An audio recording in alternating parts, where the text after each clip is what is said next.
आज राजधानी लखनऊ में आज शिक्षा नीति को लेकर बड़ा राजनीतिक हंगामा देखने को मिला। स्वामी प्रसाद मौर्य और उनकी पार्टी अपनी जनता पार्टी ने राज्य सरकार द्वारा 5000 से ज्यादा प्राइमरी स्कूलों को बंद करने के फैसले के खिलाफ जबरदस्त प्रदर्शन किया। लखनऊ के सड़कों पर हजारों कार्यकर्ता जुटे और स्कूलों के मर्जर के खिलाफ जमकर नारेबाजी की।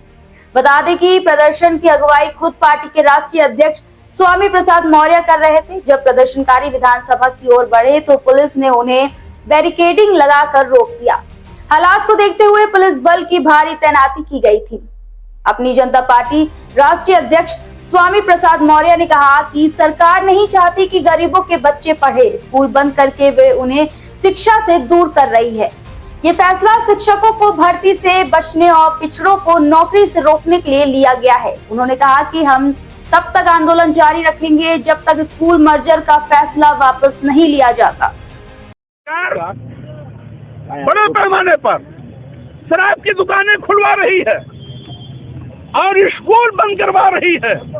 यानी सरकार की प्राथमिकता मदिरालय हो गया है, विद्यालय नहीं, जो बहुत ही शर्मसार करने वाली बात है।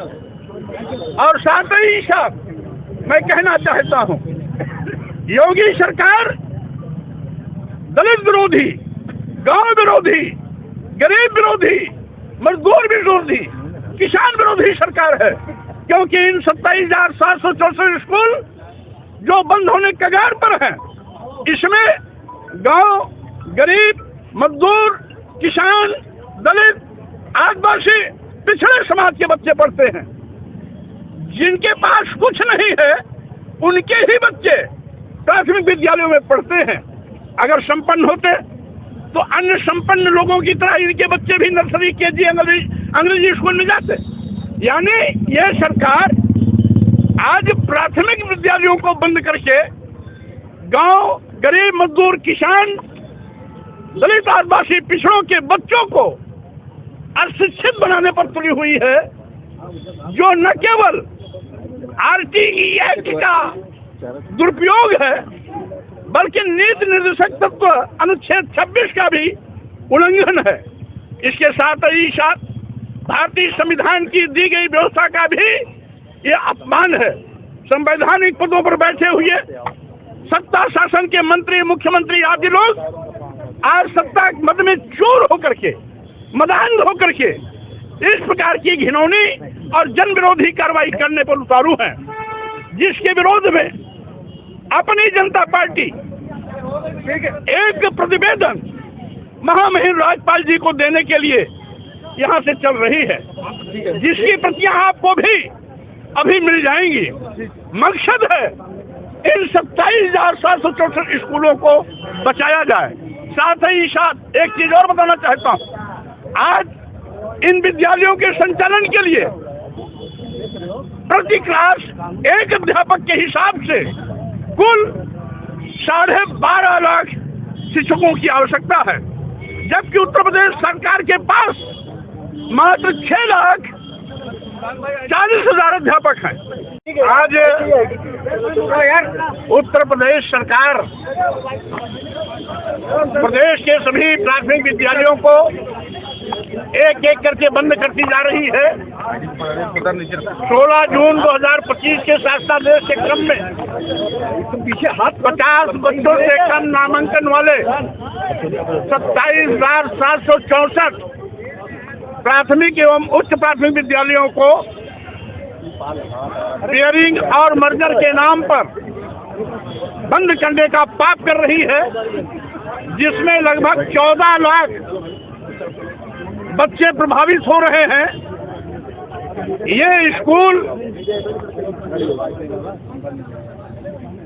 शिक्षा के अधिकार के तहत यानी आरटी एक्ट के तहत 6 साल से 14 साल के बच्चों को निःशुल्क अनिवार्य शिक्षा देने की जो व्यवस्था हमारे संविधान के माध्यम से किया गया है, आज ये सरकार उस संवैधानिक व्यवस्था का कत्लेआम कर रही है, तार कर रही है। 27,764 स्कूल के बंद होने से 14 लाख बच्चों की शिक्षा प्रभावित होगी। विशेष रूप से सरकार जो एक नारा दिया है, पढ़ाई बेटियां, सरकार अपने ही नारे का कत्लेआम करने जा रही है। अगर स्कूल बंद होंगे 3 से 4-5 किलोमीटर दूरी पर, तो स्वाभाविक रूप से 90% छात्र की पढ़ाई बाधित होगी और बेटियों का 100% शिक्षा बाधित हो जाएगा। यानी जो सरकार पढ़े बेटियां का नारा देती है, अपने ही दिए नारे का ठीक उलटवासी कर रही है, जो बहुत ही निंदनीय है। यही नहीं, इसके पहले भी 28,000 प्राथमिक विद्यालयों का संविलियन किया है। यानी जिन 28,000 प्राथमिक विद्यालयों का संविलियन साल भर पहले किया गया, उसमें 28,000 प्राथमिक विद्यालयों के हेडमास्टर की पद समाप्त हो गई। यानी 28,000 पर समाप्त हुई है। और इस 27,764 स्कूल के बंद होने पर लगभग 2,25,000 शिक्षक, शिक्षामित्र, रसोइये मिलाकर के इनकी नौकरी खतरे में पड़ने जा रही है। शिक्षा जैसे संवेदनशील विषय पर यह टकराव और राजनीति दोनों को और तेज कर रहा है। अब देखने वाली बात यह होगी कि सरकार इस विरोध पर क्या प्रतिक्रिया देती है, या फिर यह मुद्दा भी अन्य आंदोलनों की तरह ठंडे बस्ते में चला जाएगा। इस खबर में बस इतना ही। आगे के ऐसे देश दुनिया की तमाम खबरों को देखने के लिए हमारे चैनल खबर दृष्टिकोण के साथ बने रहे।